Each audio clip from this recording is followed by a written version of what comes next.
การที่มานั่งสร้างสติกเกอร์สินค้าหรือสลักสินค้าในรูปแบบเก่าๆที่บ่ได้มาตรฐานมื้อนี้พวกเขามีสินค้าที่จะมาแนะนำจะเป็นเครื่องพิมพ์สติกเกอร์ความร้อนที่บ่จำเป็นต้องมีน้ำหมึกก็สามารถพิมพ์ได้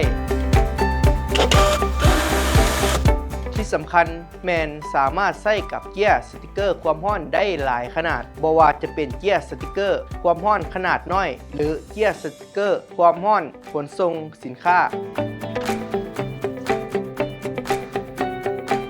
เครื่องพิมพ์รุ่นนี้จะเป็นขนาดน้อยสะดวกต่อการพกพาและง่ายต่อการใช้งานเพียงแต่มีไฟฟ้าและโทรศัพท์1เครื่องก็สามารถใช้งานได้